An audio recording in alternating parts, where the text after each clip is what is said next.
जय श्री कृष्ण साथियों। मान्यताओं को कई बार हम समाज में पीढ़ी दर पीढ़ी मानते चले जाते हैं। निस्संदेह उस पर हम किसी तरह की शंका नहीं कर सकते, क्योंकि हमारे जो बड़े बुजुर्ग हैं उन्होंने उसे माना है, तो हमारा भी फर्ज है कि हम उसे माने। लेकिन मेरा ऐसा मानना है कि एक इंसान होने के नाते, मनुष्य होने के नाते हमारे में एक जो उत्सुकता है, किसी चीज को जानने की प्रवृत्ति, किसी चीज के बारे में प्रश्न पूछना सकारात्मक रूप में, यह भी होना बहुत आवश्यक है। मैं स्वयं विज्ञान का विद्यार्थी हूं और भारत के प्राचीन विज्ञान पर मेरी अटूट श्रद्धा है। और जो कुछ भी हमारे मान्यताएं हम समाज में अलग अलग धर्मों में मानते हैं, उसके पीछे जो वैज्ञानिक कारण था उसका मैं बहुत बड़ा पक्षधर हूं। हमारे ऋषि मुनियों ने किसी न किसी वैज्ञानिक आधार पर ही उन मान्यताओं को समाज में आगे बढ़ाने के लिए कहा।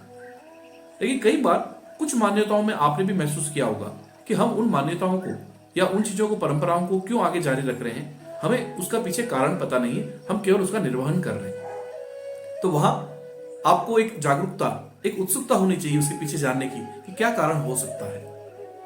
निस्संदेह उसे श्रद्धा से हमें अपनाना है, इसमें कोई संशय नहीं है, लेकिन उत्सुकता हमें बनाए रखनी चाहिए।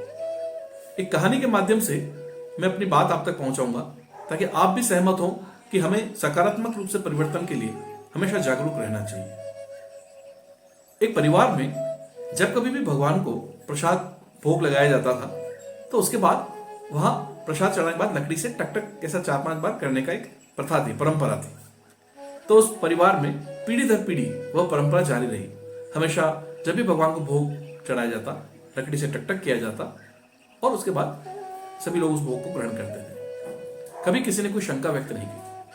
लेकिन एक बच्चा जो लगभग 14-15 साल का उस बच्चा उस परिवार में बाद में कहीं रहा, उसके मन में उत्सुकता हुई कि क्या कारण है कि ये प्रसाद चढ़ाने के बाद लकड़ी से टक टक किया जाता है। उसने अपने पिताजी से पूछा, तो पिताजी ने कहा, भाई मुझे नहीं पता क्यों किया जाता है, मैंने मेरे पिताजी को देखा वो करते थे। फिर उसने दादाजी से पता किया, तो दादाजी ने कहा, मुझे भी नहीं पता क्यों किया जाता था, मेरे पिताजी करते थे। तो ऐसे करते करते समाज में और भी बुजुर्गों से पूछा गया जो उस परिवार को जानते थे।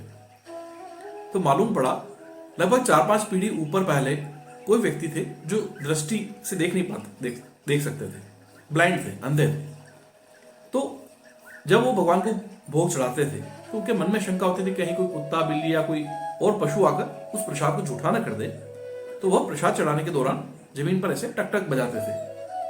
तो उनके बच्चे ने जब उनको देखा तो उस बच्चे ने कभी ये नहीं जानने की कोशिश की कि आप प्रसाद चढ़ाने के बाद ये टक टक क्यों करते हैं। उसने सोचा कि ऐसा करना आवश्यक है और उसने वो करना चालू किया और वही एक परंपरा बन गई उस परिवार में।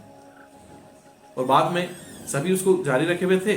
किसी के पीछे कोई सत्यता है, क्या कारण है, क्या आधार है, क्या वैज्ञानिक कारण है, किसी ने नहीं जाना। तो कई बार आपने भी अपने आसपास में कुछ चीजें ऐसी महसूस की होंगी जिनके पीछे का वैज्ञानिक कारण, जो मूलभूत आधार है, उसकी जानकारी होनी चाहिए। मैं इस चीज का प्रबल पक्षधर हूं कि हमारी जो परंपराएं हैं वो वैज्ञानिक आधार पर ही बनाई हुई हैं। लेकिन हमारी एक जिम्मेदारी बनती है एक सकारात्मक रूप में कि हम समाज में अपनी पीढ़ी को जिन जिन परंपराओं के पीछे जो वैज्ञानिक कारण है उसका हम कलेक्शन करें, अपने जो बुजुर्ग हैं उनसे पूछें, जो हमें कन्विंसिंग आंसर हो वो हम आगे जनरेशन को समझाएं, ताकि केवल हम आंख बंद करके ही उस परंपरा का निर्वहन नहीं कर रहे हैं, उसके पीछे जो वैज्ञानिक कारण हम जान रहे हैं, जब वो हमें पता होगा तो हम बहुत प्रबल पक्षधर होंगे अपनी उन परंपराओं के, अपने भारतीय विज्ञान के। उम्मीद करता हूं कि इस कहानी के माध्यम से मैं अपनी बात आप तक पहुंचा सका हूं और एक अगले वीडियो में एक नई कहानी और एक नए संदेश के साथ फिर मैं उपस्थित होऊंगा। तब तक अपना और अपने परिवार का ध्यान रखें। नमस्कार।